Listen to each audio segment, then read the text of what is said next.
Here we are at the MacRostie Art Center in Grand Rapids with Katie Marshall, the Executive Director. Katie, thank you for having us in your beautiful space. Thanks for being here. Kate, the MacRostie does amazing things. You do shows, you do classes, you have beautiful work that you can buy. How do you balance all that? Well, it is definitely a balancing act. Our mission is really broad and we do a lot of things in the community, so we just have a lot of different people that we work with to meet all those goals. Tell me about the classes first. Are they for all ages? Yep, Are they for kids? Yep, all ages. We have a lot of ongoing classes for kids, usually kind of during the school year mostly, but then we do some summer programming as well.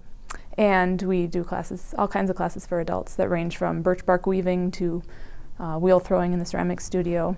Painting, watercolor is always very popular. So we look at the instructor talent that we have in the area and who's available to teach and what the demand is and interest in classes, and we just kind of put those together and come up with our schedule every quarter or so.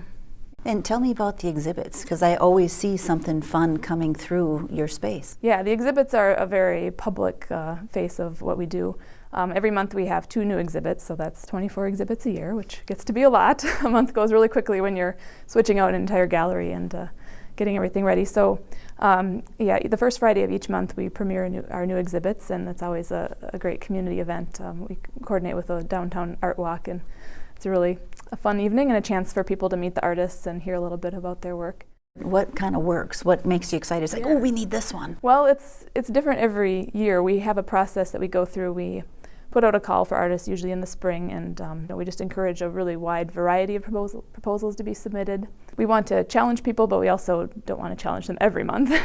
And also the mix between local artists that people are familiar with, that have been in the community and working, kind of representing them, but then also featuring new artists and names that maybe haven't been heard. Yeah. One of the things that impresses me is how easily and how creatively you adapt the space that you have to display.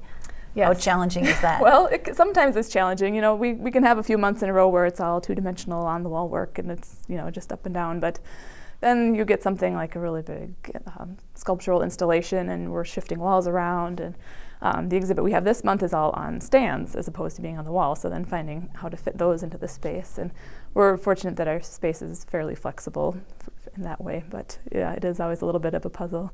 So give me a sense of where MacRostie fits in the arts community of Grand Rapids, but also in the region.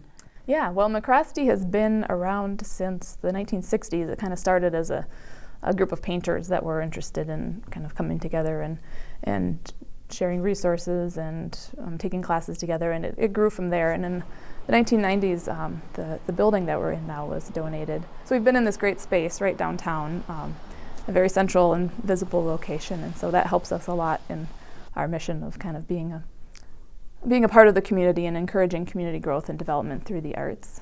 So one of the things you've done really fun is the creative collaborations with other organizations, not only within the community but beyond, and there's a Sasquatch out there somewhere. So that started with a collaboration that we had with the Minneapolis College of Art and Design.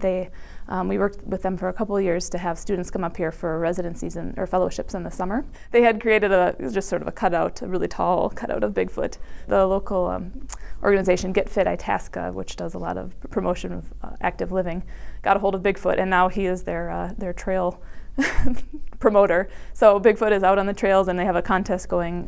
It was over the summer, and then they started it in the winter as well. You find Bigfoot and enter a drawing for prizes, and so he's out roaming the woods of Itasca County on a regular basis. What part of this excites you after 3 years? It's like, what part of this is like, yes, I'm loving doing this? Yes, a lot of it. All of it still excites me. That's the thing with this kind of work, is there's always something new. It's never the same exhibit. It's never the same classes. It's always new people coming in, and I'm always thinking of new ways to partner and new ideas, and it's a very dynamic position to be in and a very dynamic organization. And so, while that can be stressful and exhausting at times, it's also really, really fun and really energizing. So. Well, thank you for taking the time with us. Thank you. I really Thanks appreciate for being here. it. Best wishes in the future. Thanks.